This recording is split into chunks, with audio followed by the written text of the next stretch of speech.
Okay. Assalamualaikum warahmatullahi wabarakatuh. Hari ini kita akan buat lab 1, gravimetric analysis.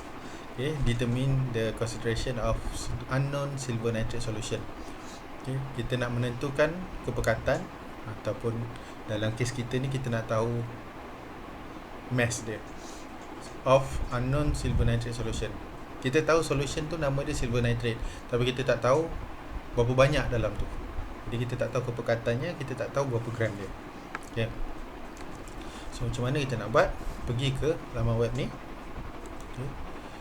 Kita boleh jalankan secara maya, iaitu kita gunakan simulasi di website ni. Keperluan dia adalah awak perlu ada Java. Okay, Java.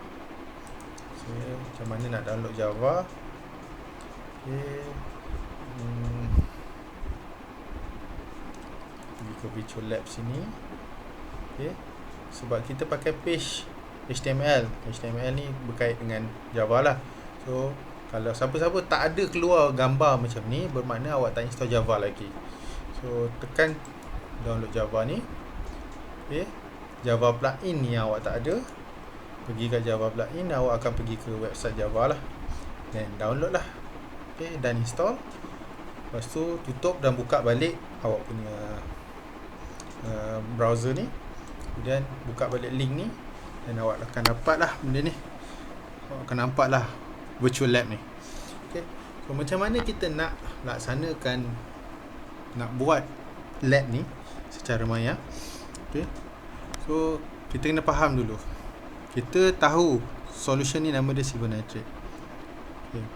Cara paling mudah adalah kita, salah satu cara yang ada adalah gravimetric analysis. Okay. Yang mana kita mengira berat substance tu. Okay. So macam mana kita nak buat? Kita tahu daripada chapter 3 kita ada jenis-jenis reaction, direct union dengan displacement. Silver nitrate adalah salah satu salt solution. Kita cuba gantikan dengan satu salt solution yang lain. Kita reactkan dia. Okay, kita bagi dia tindak balas dengan salt solution yang lain. Tak semestinya NaCl, tapi kita dalam lab ni kita pakai NaCl lah. Okay. So Na akan menggantikan Ag ni, Cl akan attach dengan Ag. So dia akan jadi NaNO3 dengan AgCl lah. Okay. Sodium chloride bergabung dengan bertindak balas dengan silver nitrate menjadi sodium nitrate dan juga silver chloride. Okay. So ini adalah reaction displacement. Kalau tak ingat balik, boleh rujuk balik. Key point dia adalah displacement reaction. Okay. So di sini kita punya workbench lah, macam ibarat macam satu awak tengah buat lab lah. Okay. Workbench awak. Okay. Kita ada 4 bahan dalam solution. Dia dah khas lah untuk lab ni sajalah. Okay. Dia dah khaskan 4 solution ni. Kemudian kita ada glassware, ada macam-macam jenis glassware. Kita ada tools, ada 2 yang diberi. Okay. So persoalan dia adalah, kita buka kat sini. So dia akan keluar problem dia. The solution label solution 3 ni, bawah ni. In the virtual lab storeroom contain an unknown amount of silver nitrate. Design and perform an experiment to determine the mass of silver nitrate that was present in the solution. So kita nak tahu silver nitrate dalam ni. Kita dah ada ni, kita ada ni, kita ada ni, kita ada ni. Designkan satu lab. So saya dah design siap-siap supaya mudah untuk awak buat. Follow saja. Cuma calculation untuk jawab soalan dia, berapakah berat dia, mass silver nitrate tadi, ini perlu dijawab oleh pelajar. Pengiraan dia, gunakanlah pengetahuan awak yang awak dah belajar selama ni. Okay. So, macam mana untuk kita buat labnya? Okay.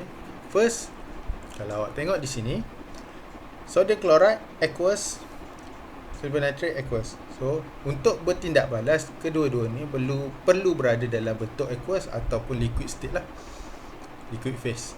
So ni adalah solid phase. solid phase. Okay, kalau solution dia akan tunjuk dalam bentuk ni lah, bekas macam ni. Okay. So kita ambil sodium chloride dahulu. Okay. Jadi untuk bertindak balas, untuk bagi tindak balas dia berlaku, salah satu parameter yang kita kena tetapkan adalah concentration oleh sodium chloride.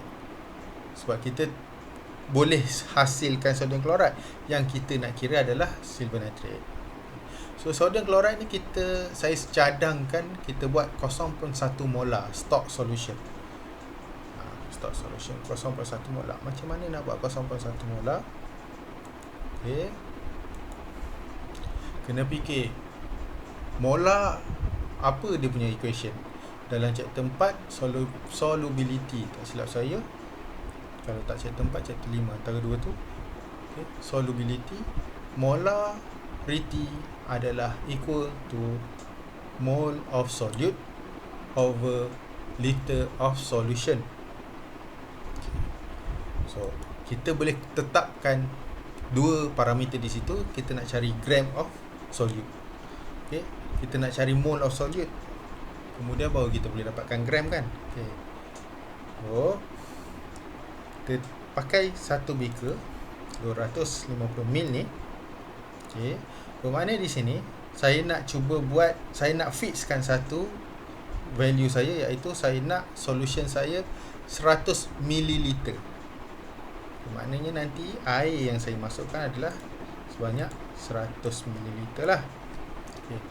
Cumanya kat sini awak banyak skip sebenarnya. Kalau buat betul-betul, awak kena ada penimbang lah, kena timbang dululah apa semua kan. Tapi dalam kita punya method kat sini dululah. Okay. Kita tak perlu beratkan. Kita buat seringkas yang boleh. Okay. Kalau ikutkan awak nak timbang dia berapa gram nanti tu, awak kena buat calculation lagi satu hal. Kemudian awak kena pakai scale yang tepat lagi. Okay. So tu nanti kita, kalau kata berkesempatan untuk buat lab amali sebenar di KKTM, dan kita boleh buat. So macam mana nak kira berapa gram NaCl ni perlu diletak di dalam ni untuk 100 ml air, untuk dia hasilkan 0.1 molar. Okay. So apa-apa buka kalkulator lah dulu. So buka kalkulator saya di sini. Okay. First kita kena tahu Na ni berapa atomic mass dia. Atomic mass Na adalah, boleh buka ni. Okay. 22.999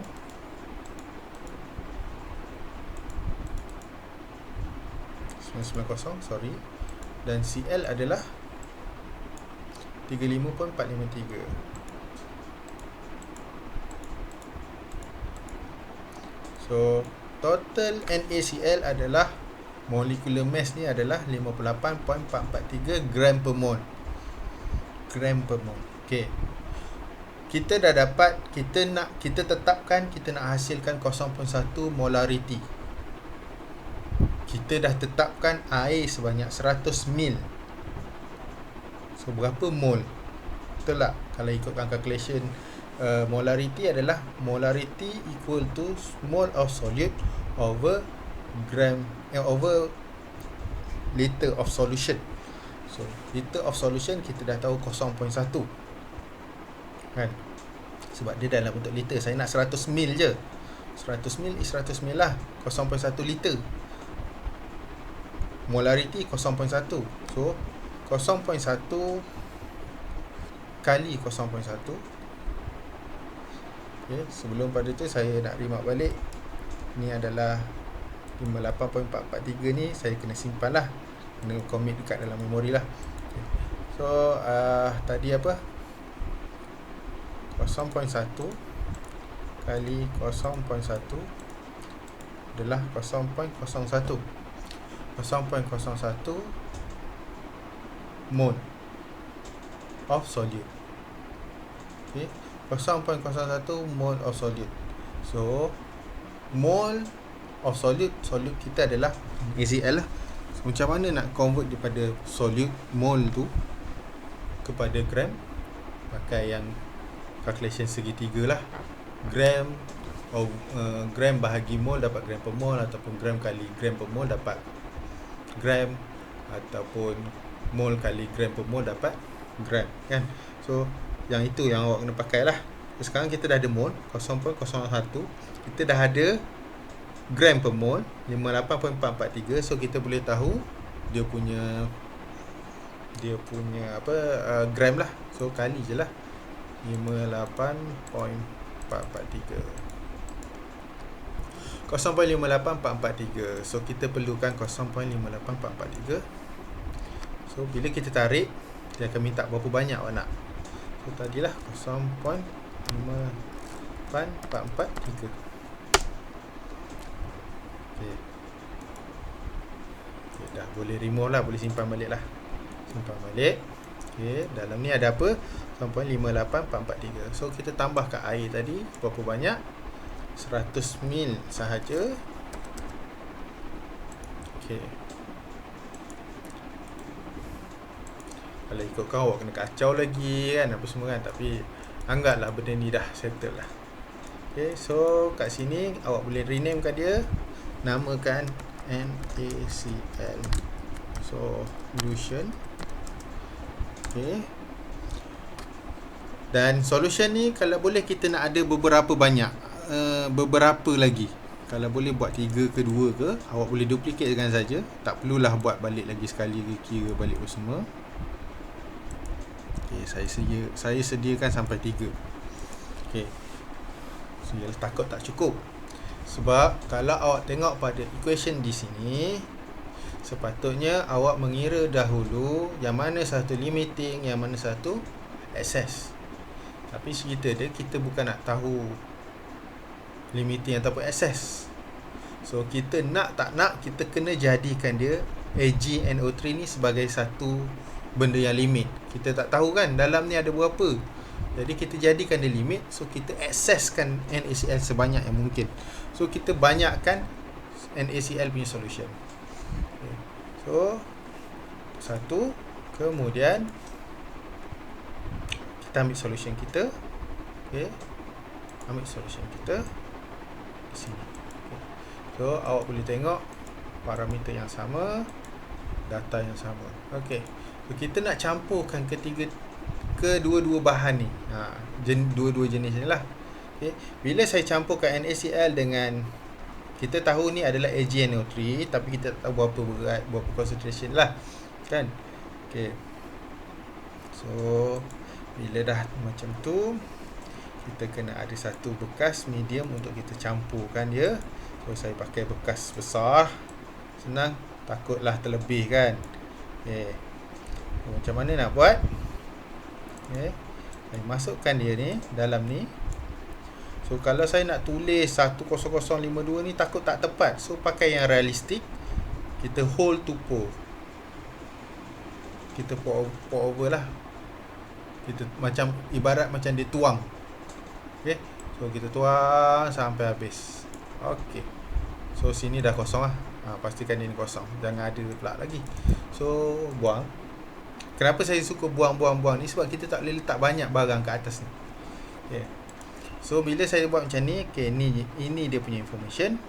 Okay, so information pertama, bila saya bagi masukkan yang ni, kita boleh nampak ada pertambahan information di sini.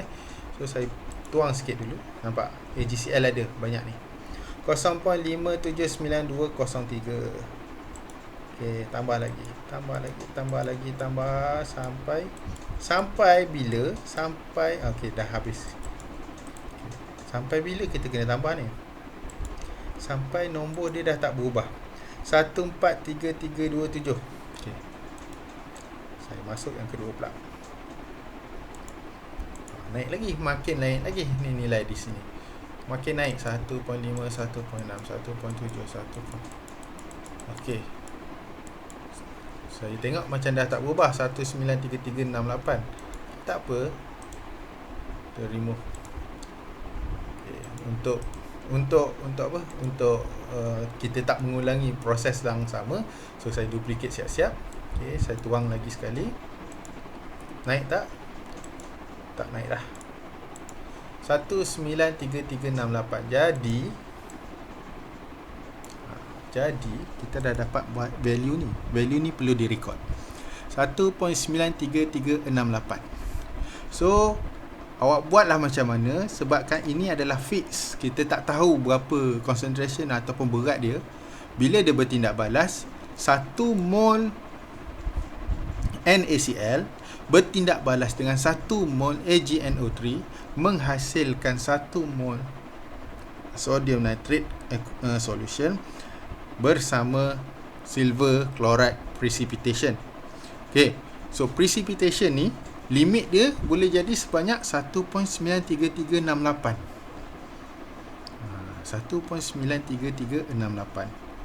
Okay, bila kita dah tahu itu, record.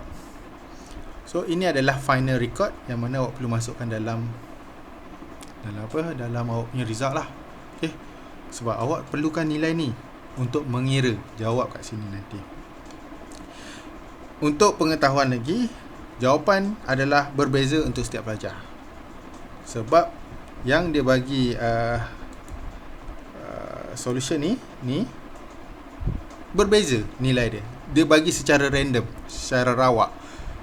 Mungkin pelajar ni ada berapa nilai dia, mungkin pelajar tu ada berapa nilai dia, kita tak tahu.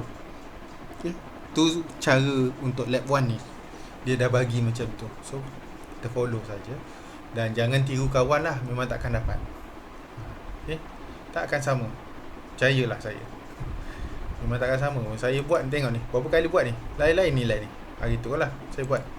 Okay, oh, dah dapat ni 1.93368. Okay, apa yang awak perlu buat?